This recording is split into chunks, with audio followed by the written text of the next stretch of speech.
Shalom, selamat pagi Bapak Ibu Guru serta anak-anakku sekalian. Mari kita bersyukur kepada Tuhan sebab kasih setianya yang besar yang tak pernah berkesudahan dalam hidup kita ya. Sebelum kita mulai segala aktivitas kita masuk untuk bersaat teduh sejenak. Mari kita bersyukur kepada Tuhan sebab Allah yang memberikan kekuatan kepada kita.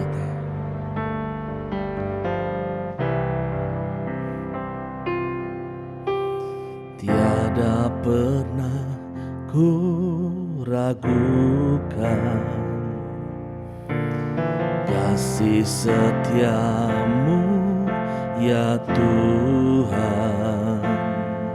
Setiap waktu dalam hidupku tak pernah kau tinggalkan. Meski langit tampak suram, awan gelap pun menghadap, hadapi badai, lewati gelombang, tak pernah kau tinggalkan diriku.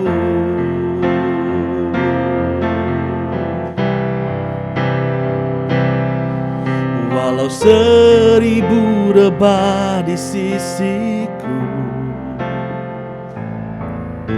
kau tetaplah Allah penolongku. Walau 10.000 rebah di kananku, takkan ku goyah sebab Yesus sertaku. Walau 1000 rebah di sisiku, kau tetaplah Allah penolongku. Walau 10.000 rebah di kananku, takkan ku goyah sebab Yesus sertaku. Kami bersyukur kepadamu Bapa. Terima kasih buat anugerahmu pada pagi hari ini. Terima kasih buat kebaikanmu yang tak berkesudahan. Nafas hidup, kekuatan, kesehatan kami boleh rasakan setiap waktu. Tuhan, kami bersyukur. Biarlah pada pagi hari Tuhan jamah setiap hati kami dengan kebenaran firman-Mu. Sebab firman-Mu ya dan amin yang menerangi setiap hati pikiran kami. Di dalam nama-Mu Tuhan Yesus Kristus kami bersyukur dan berdoa. Amin. Firman Tuhan pada pagi hari ini berjudul Allah memberikan kesenangan. Diambil dari Mazmur 149. Haleluya, nyanyikanlah bagi Tuhan nyanyian baru. Pujilah Dia dalam jemaahnya yang saleh. Biarlah Israel bersuka cita atas yang menjadikan. Biarlah Sion bersorak-sorai atas raja mereka. Biarlah mereka memuji-muji namanya dengan tari-tarian. Biarlah mereka bermazmur kepadanya dengan rebana dan kecapi. Sebab Tuhan berkenan kepada umat-Nya. Ia memahkotai orang-orang yang rendah hati dengan keselamatan. Ketika seorang anak lahir di dalam sebuah keluarga, biasanya orang tua telah memikirkan bahkan merencanakan masa depan anak-anaknya.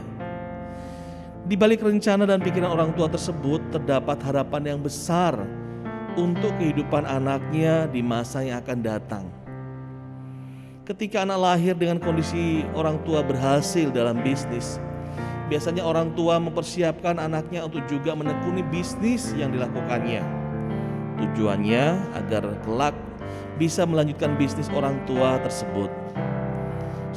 Seorang petinju sejati ketika memiliki anak laki-laki, ia menghendaki agar suatu saat anaknya juga menjadi seorang petarung sejati, bahkan lebih hebat dari papanya. Ya biasanya papanya menginginkan anaknya juga seperti dia sebagai seorang petinju. Bagaimana dengan pikiran dan rancangan Allah terhadap kita, anak-anaknya ini? Allah merancang hidup kita untuk menyenangkan hatinya, mendatangkan kegembiraan baginya. Sebab Allah menjadikan kita sebagai ciptaan yang berharga. Sayangnya, dosa selalu membawa kita untuk melihat diri kita tidak berharga dan tidak berarti di hadapan Allah ataupun di hadapan orang lain. Namun Allah telah memberikan Yesus agar kita dapat menikmati kembali hidup di dalam rencana dan kesenangannya. Allah memperlakukan kita dengan panca indera, emosi, dan kehendak bebas untuk bisa menikmati berbagai kesenangan yang disediakan oleh Allah di dalam kehidupan kita. Dia ciptakan kita menurut gambar dan rupa Allah.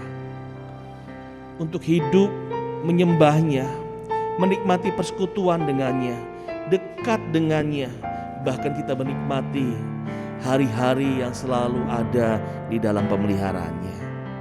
Oleh sebab itu, marilah kita senantiasa membuka hati kita, seluruh hidup kita untuk lagi lebih dekat kepada Tuhan Allah kita. Melalui persekutuan dengan Roh Kudus, kita tahu bahwa di dalam Yesus selalu ada sukacita, damai sejahtera yang membuat kita mampu melakukan segala perkara-perkara yang ada di muka bumi ini. Mari kita akan bersama-sama berdoa. Bapa di surga, kami bersyukur kepadamu.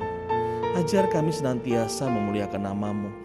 Ajar kami senantiasa untuk dapat melakukan apa yang menjadi bagian kami di dalam kehidupan ini.